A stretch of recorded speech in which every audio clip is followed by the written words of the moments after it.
হায় রে টাকা, এই টাকার জন্য পড়ালেখা ছাড়ছি। এই টাকার জন্য আজকে মা বাবা চাইরে ঢাকা শহরে আইছি। আজকে এই টাকা ইনকাম করে ছাড়ছি। জীবনে সফলতা কদ্দূর তা দেখে নিছি। দেখুন, আজকে আপনি যাদেরকে সফল দেখছেন তাদের পিছনের ব্যাকগ্রাউন্ড আপনি খুঁজে দেখুন। দেখুন, তাদের সফলতার পিছনে রয়েছে কঠোর পরিশ্রম। আর যারা আজকে দেখছেন সফল, তাদের একটা বিশেষ প্রতিভা রয়েছে। সেই প্রতিভা হচ্ছে তারা ধৈর্য দান করতে পারে।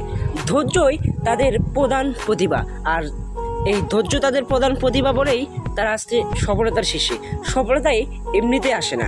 সফলতা আনতে হলে আমাকে ধৈর্য, মনোবল নিয়ে সামনে আগাতে হবে, কঠোর পরিশ্রম করে।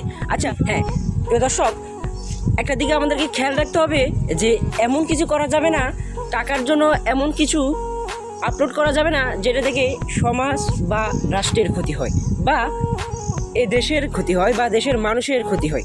আমাকে আপনাকে এমন কিছু করতে হবে যেটা দেখে সমাজের মানুষ কিছু একটা শিখতে পারে।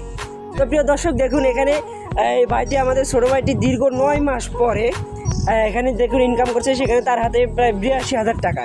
এখন আসলে দেখুন, কোনো একটা কাজের সাথে লেগে থাকতে হয়। লেগে থাকলে সফলতা নিশ্চিত আসবে। আর আপনাকে অবশ্যই ধৈর্য ধারণ করতে হবে, ধৈর্য ধরে পরিশ্রম করতে হবে। আসলে আমাদের প্রচুর ধৈর্য, প্রচুর সাহসিকতা আর নিজের উপর অবশ্যই ভরসা রাখতে হবে যে আমি ইনশাল্লাহ পারবই। এই ভাইটি দেখুন, ইনকাম করা আসলে এখন সহজ।